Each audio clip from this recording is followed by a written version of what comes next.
Right, hello, I'm John Whitehead, part of some would say the junior partner in a partnership with my wife.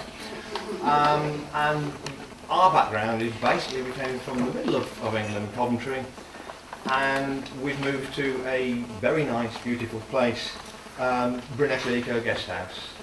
And we learned very early that we're going to have to market ourselves, not just on the fact that we're in a nice, pretty place, but the fact that we've got to go seriously towards the green bit.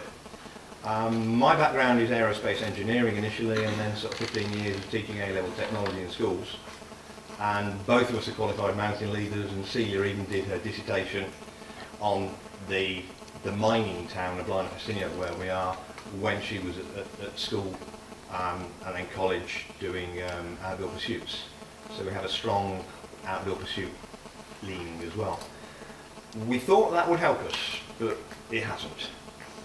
I set the local canoe club up with another guy, and again that hasn't really done it. The problem we've got is Lyno is literally in a hole in the middle of the national park, and I think you'd call it a very honest post-industrial town, oozing with Victorian heritage and slate mines everywhere, but not the tourists. They all disappear off to Young Market, Betty Coy, and towards Snowdon and whatever, despite the fact we're still on the same railway line.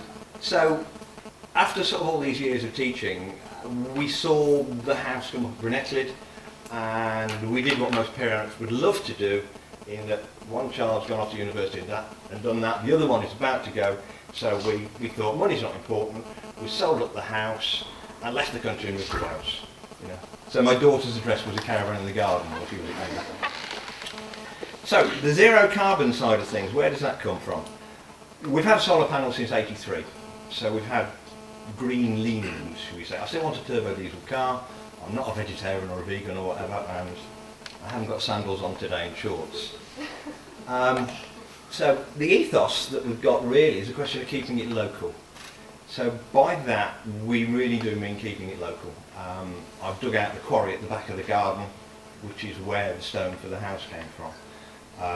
The activities that we get guests to go for, whether it be climbing, this lake that you're looking at there really is a lake that gets pumped up the mountain. At the front of us, there's a hydroelectric lake, and that lake gets pumped up the mountain there. So we end up with people doing the archaeology and the heritage tourism and the ecotourism to look at how we actually manipulate the energy.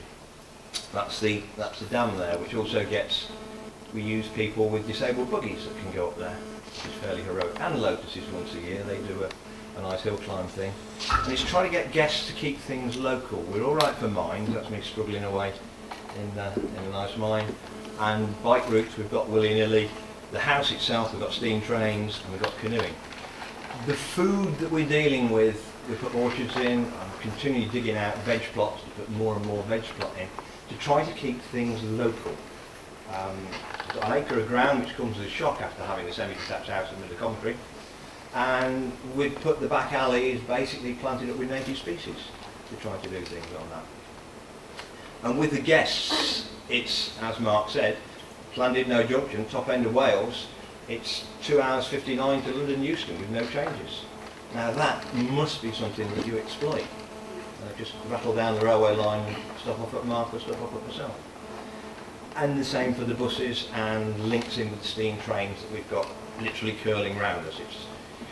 It's 200 metres to the steam train station from us. So how do we achieve this, and why we got this suddenly greeny tag? We didn't have a good start. That's 1883. I took the photo myself. And the steam engine has been restored, and it really is still working on the line. That's Prince, and that's the house. And we've got pictures of us as Coventry school children coming up to this area back in 1980, doing geography projects, and a photo of the house that looks very similar.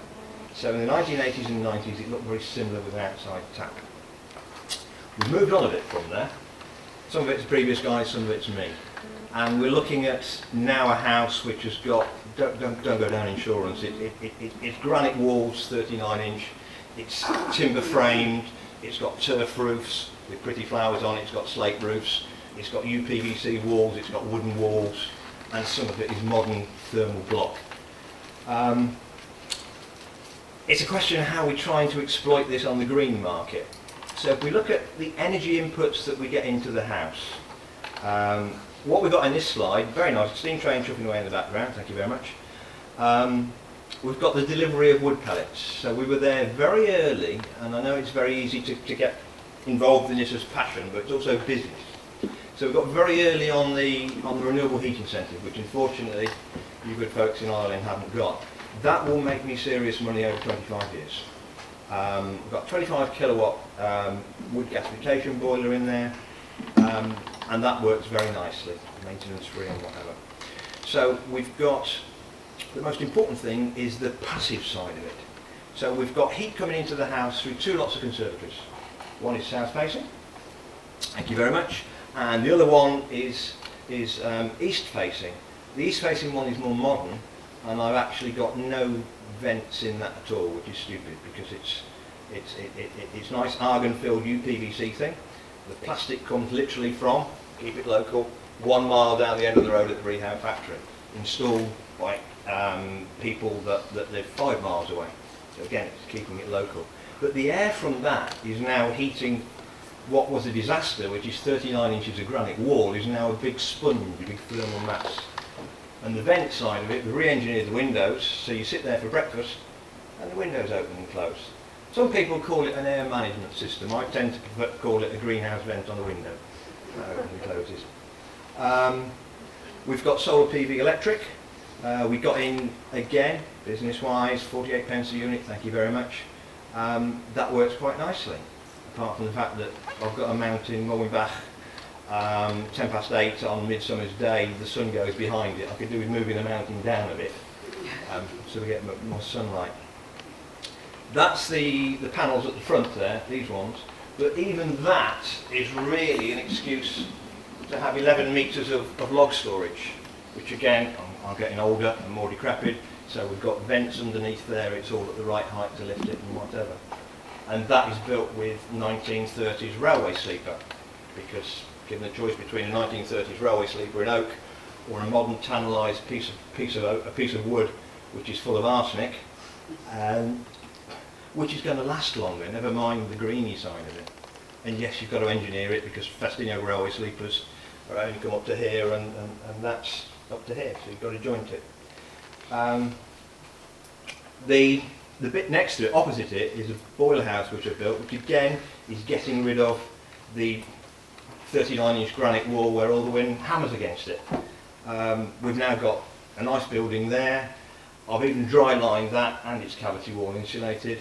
But what that does create, okay, I've got a boiler house in there, a 6-ton bag of pellets, but I've now got a huge great 2-storey radiator.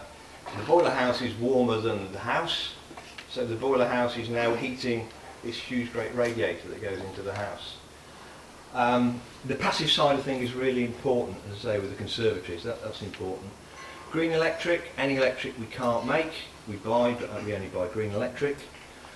The wood gasification boiler itself, I wouldn't have touched it with a barge pole 6 years ago. 5 years ago we were still thinking. I have more time to think than money. And what we put in the end works brilliantly. You can go away for 6 weeks, leave it alone, empty the ash every 6 weeks and it works. And that is linked in with sensors that take the air temperature every 30 seconds. Being Austrian, it then averages it as well.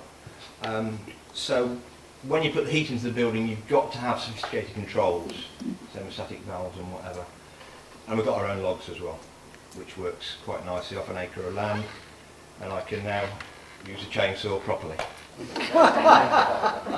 Energy outputs, we've got car charging points. Mark, you bugger beat me. But the car charging points are mounted on nice little plinths of slate, which I've all carved and whatever.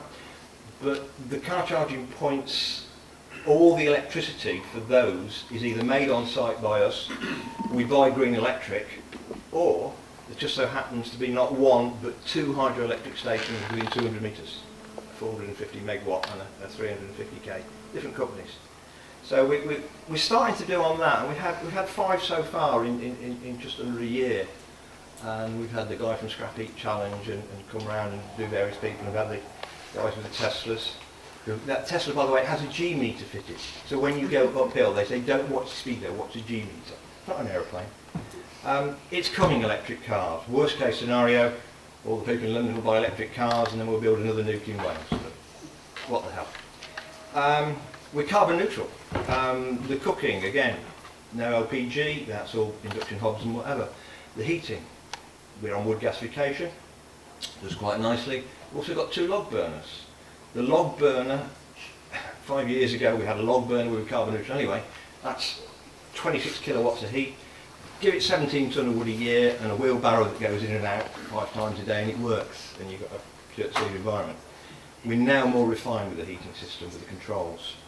But the log burner that we've put in, to replace that, it's so refined it literally can have an electronic remote, it's a log burner, an electronic remote control that turns the log burner up and down and integrated with the thermostats.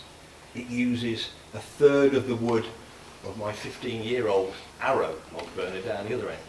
It's not cheap, but it means that guests can come in at 3 o'clock and they're not going to come in until 10 o'clock, and you've just turned the damn thing down and you turn it up and the glass doesn't go black. The glass is all double glazed and whatever. We've got the sauna. We don't miss our own yoghurt as greenies. You know, the sauna really does work. I have no qualms about people using that. With 6 kilowatts of electric, you know, it's green electric. But the key is insulation, insulation, insulation. So the pretty log piles outside is really an excuse to get some of your wonderful Irish close cell foam and glue gun it, stick it to the wall, build a log pile in front of it. The building is dry lined on the inside mainly. The window reveals are dry lined with different materials. Insulation is important, but don't insulate back in onto your boiler house because the heat's coming in. There's your Mark with a little car and whatever, and the conservatory, and that's what we've got really.